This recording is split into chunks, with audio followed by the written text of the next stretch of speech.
Good. Let's talk about the kind of fear they never admit out loud. Not the cheap kind, not the loud kind, not the fake internet drama fear where people bark in comment sections and act reckless because a screen makes them feel bulletproof. I'm talking about the kind of fear that crawls into a person when they realize you are not who they thought you were. They thought you were simple, easy to decode, easy to manipulate, easy to bait, easy to shame, easy to push until you broke in public, so they could call your breakdown proof that you were weak. So what did they do? They hired somebody to get inside your mind.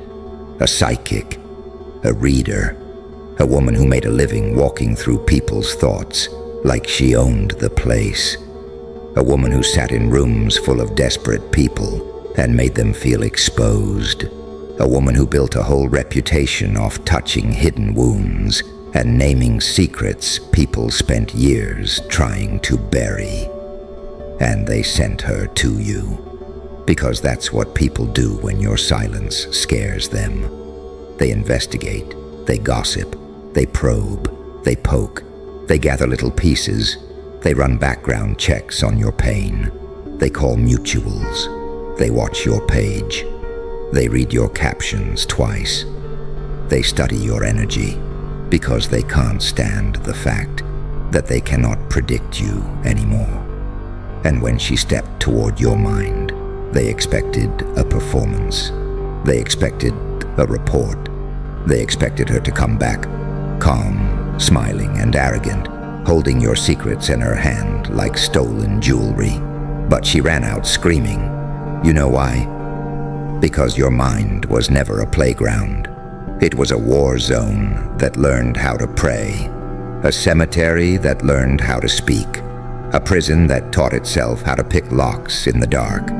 Your mind was stitched together by betrayal, humiliation, neglect, disappointment, isolation, rage, and survival so raw it stopped asking permission a long time ago. You think people understand what it takes to become you? They don't. They see the posture. They see the face. They see the calm voice. They see the way you keep moving. They see the way you don't explain yourself all day. They see the way you can sit alone and not crumble. They see the way you look pain in the eye and don't flinch anymore. But they do not understand the price tag hanging behind all of that. They don't know how many nights you had to sit in your own head while nobody answered. They don't know how many times life stripped you down so brutally that even your own reflection started to feel like a stranger. They don't know what it feels like when the people you would have bled for start acting like your suffering is an inconvenience to them.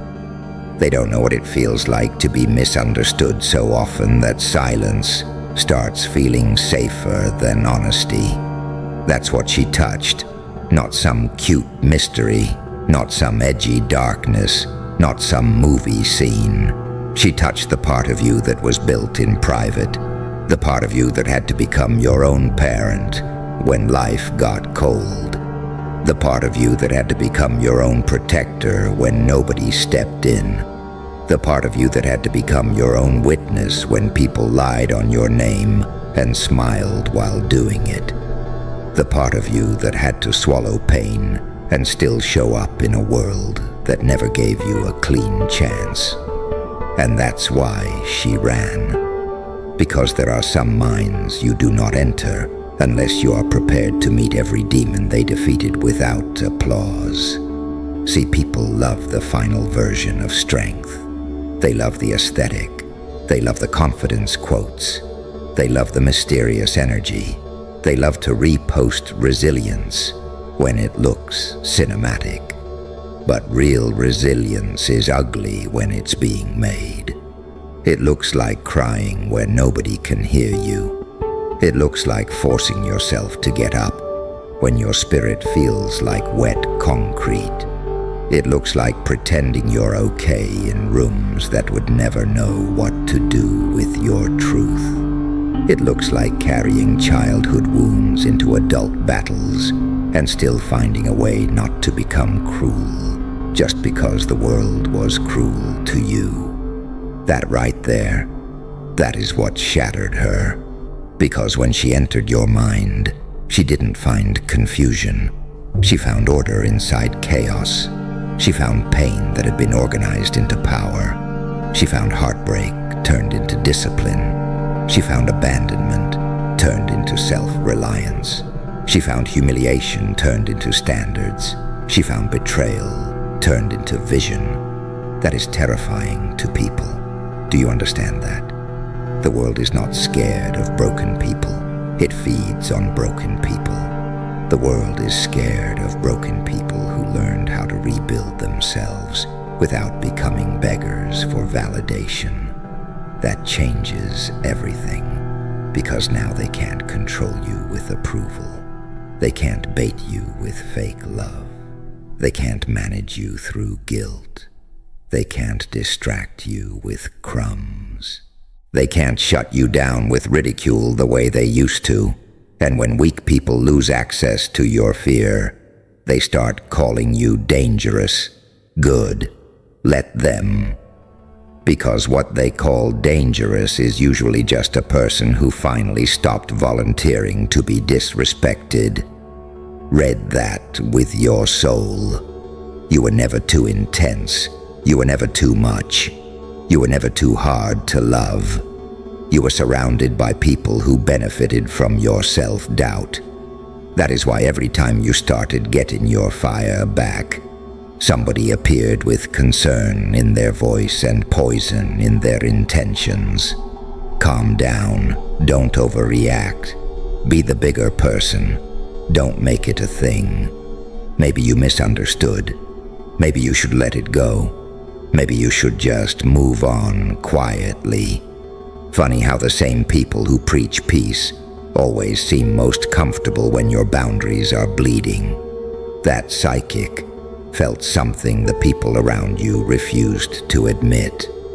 You survived things that should have erased you. And not only did you survive them, you studied them.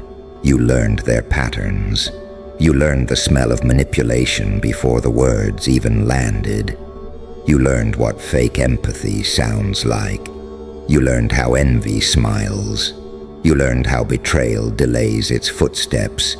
You learned how disrespect first enters a room dressed like a joke. And because of that, you stopped being easy prey. That is the scream she ran with, because she saw a mind that had been hunted and still refused to die soft. She saw a person who had every reason to become bitter, stupid, reckless, petty, self-destructive, and permanently lost, and still chose awareness, still chose growth, still chose standards, still chose some form of purpose in the middle of madness.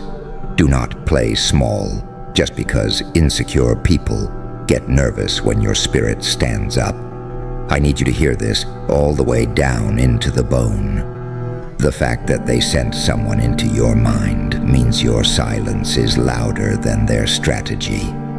You already won a battle they didn't even tell you you were fighting. Because when people cannot defeat you through direct force, they try indirect invasion. They want intel. They want access. They want emotional fingerprints. They want the code. They want to know what still hurts you so they can press it at the perfect moment. They want to know what you fear, who you miss, where you're weak, what keeps you up at night, what memory still has claws in your chest. And when she went in looking for your weak spot, she found the furnace. That furnace was built every time you were abandoned and kept breathing. Every time you were lied to and stayed observant. Every time you were underestimated and got sharper. Every time you were mocked and became more disciplined. Every time you lost people and found more of yourself. That is why your energy changed. You're not desperate the way you used to be. You're not chasing people the way you used to. You're not explaining every sentence. You're not posting every wound. You're not asking every room to understand you. That scares people who relied on version 1 of you. They miss the old you because the old you was easier to access, easier to manipulate, easier to confuse, easier to guilt trip, easier to lure into one-sided loyalty. But this version has receipts in the soul. This version remembers, not in a petty way, in a wise way. You remember how it felt to be ignored when you needed honesty. You remember how it felt to carry conversations alone. You remember who disappeared when things got ugly. You remember who got weird the moment you stopped shrinking. You remember who smiled in your face and rooted for your collapse behind your back. So now your energy has changed from "please choose me" to "watch who you play with." That shift is holy. That shift is expensive. That shift cost you comfort, illusions, and the fantasy that everyone who says your name means well. And the psychic felt all of it. She felt the buried grief. She felt the controlled rage. She felt the nights you almost gave up but didn't. She felt the old version of you clawing through rubble just to make sure the new version could walk with a straighter back. She felt the truth people avoid because it ruins their excuses. You are not powerful because life was kind to you. You are powerful because life was not kind to you. And you built something anyway. That kind of power does not beg. It doesn't perform. It doesn't need a room full of applause to know its own weight. And let me tell you something darker. A lot of people around you can sense your rise before you fully can. That's why they act strange when you start getting focused. That's why they become sarcastic when you get disciplined. That's why they become distant when you get peaceful. That's why they become louder when you stop reacting. Because your healing threatens every system built around your self-abandonment. Say that again in your chest. Your healing threatens every system built around your self-abandonment. That relationship that only worked when you accepted crumbs. That friendship that only survived when you were the unpaid therapist. That family dynamic that only felt balanced when you were the one swallowing disrespect. That social circle that only tolerated you when your light was dim enough not to expose their emptiness. Your growth is not convenient for people who were eating off your confusion. So yes, they sent someone to enter your mind. And yes, she ran out screaming because she saw that even your pain had standards now. That is a whole different kind of dangerous. You are no longer suffering in the same language. Before, pain used to make you question yourself. Now it makes you examine the room. Before, betrayal made you feel worthless. Now it reveals the character of the betrayer. Before, rejection shattered your confidence. Now it redirects your energy. Before, loneliness felt like punishment. Now it feels like protection from nonsense. That is evolution. That is what happens when a person spends enough time in darkness to stop romanticizing people just because they smile nice. And I know some of you listening right now are tired. Not cute tired. Not, I need a nap. Tired. Soul tired. Tired of always being the one who sees through things. Tired of having to be strong without warning. Tired of lessons arriving disguised as people. Tired of carrying old bruises into new mornings. Tired of rebuilding after things you didn't even break. But listen carefully. Your exhaustion is not proof that you're losing. Sometimes it is proof that you have been carrying a version of yourself that no longer belongs in your future. Sometimes you are not breaking down. Sometimes you are shedding the need to be understood by everybody, shedding the habit of over-explaining, shedding the addiction to saving people who enjoy drowning in their own patterns, shedding the guilt that arrives every time you choose yourself after years of abandonment. That process is brutal because you don't just lose people, you lose identities. You lose the version of you that tolerated less, the version of you that called bare minimum love, the version of you that thought silence from others meant you weren't enough, the version of you that believed being chosen by broken people would finally heal the wound. No, that wound heals when you stop handing your worth to unqualified hands. That is what the psychic could not stand. She expected a wounded person. She found a wounded person who had become an architect of boundaries, an architect of pattern recognition, an architect of emotional survival, an architect of self-respect, built from ashes and nerve. You know what really makes people panic? It's not when you cry. It's not when you complain. It's not when you explode. It's when you go quiet and your life starts improving. That silence terrifies people who used to treat you casually, because they know silence plus clarity is a lethal combination. That means you noticed. That means you adjusted. That means access is changing. That means the old games have expired. That means your energy is no longer available for rent. Good. Protect it. Protect your mornings. Protect your plans. Protect your nervous system. Protect your focus. Protect your name. Protect the version of you that had to fight too hard to exist. You do not owe unlimited access to people who showed limited loyalty. And stop feeling guilty for becoming unreadable. That is not you being fake. That is you becoming private with what is sacred. Everybody does not deserve front row seats to your becoming.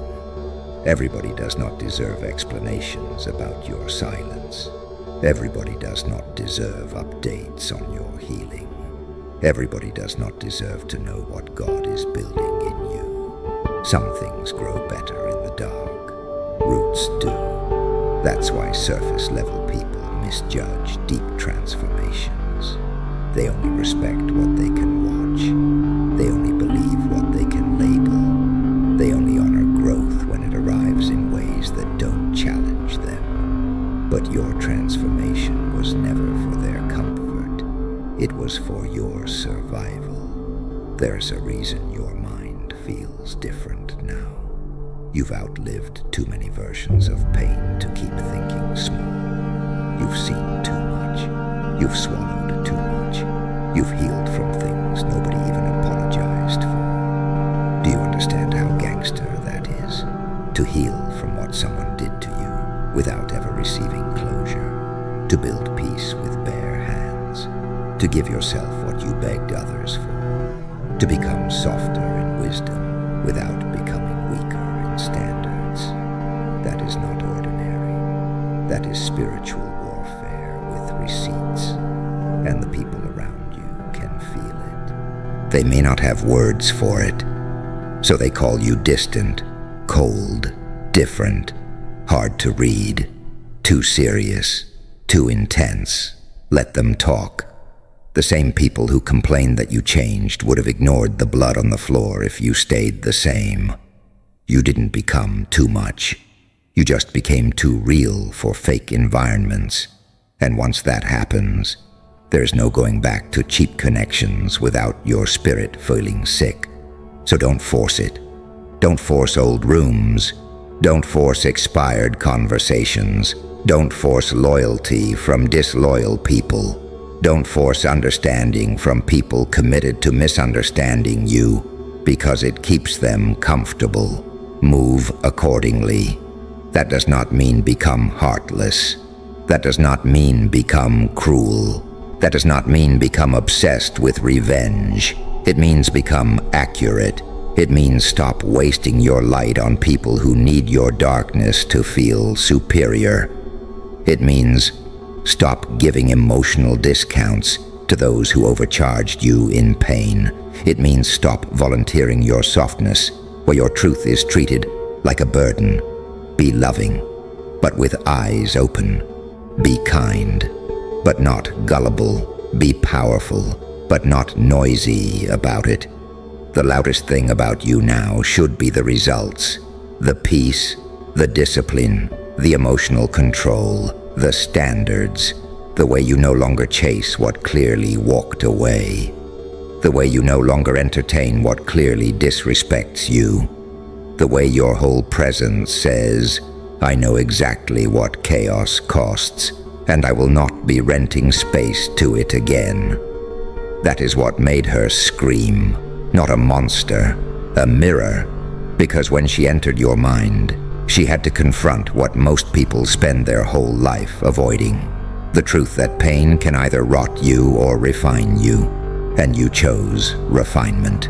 Messy refinement, slow refinement, lonely refinement, uncelebrated refinement, but refinement all the same. That is why even your scars feel intelligent now.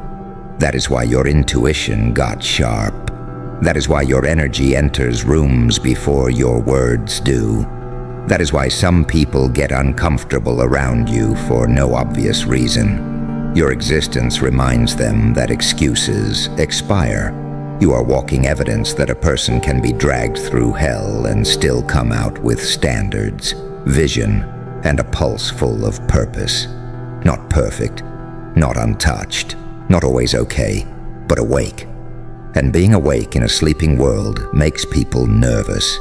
So the next time somebody acts funny around your silence, remember this. Silence is not emptiness. Sometimes silence is strategy. Sometimes silence is healing. Sometimes silence is a person gathering themselves so completely that when they move next, nothing can stop it. Let them underestimate you while you rebuild. Let them misread your peace as weakness. Let them think your softness means access. Let them think your quiet means confusion. Meanwhile, keep sharpening. Keep healing what they broke. Keep disciplining what pain tried to scatter. Keep honoring the version of you that survived on fumes. Keep choosing the future over the familiar poison. Keep becoming so aligned that people who only knew how to love your wounded self no longer recognize your frequency. That is not loss. That is elevation. And elevation always sounds like rejection to people who cannot come with you. So yes, they hired a psychic to enter your mind, and she ran out screaming, because your mind is not a place for spectators.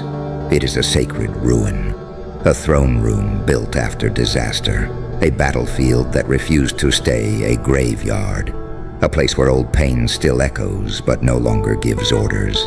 And now you walk different. Now your eyes hold memory and warning.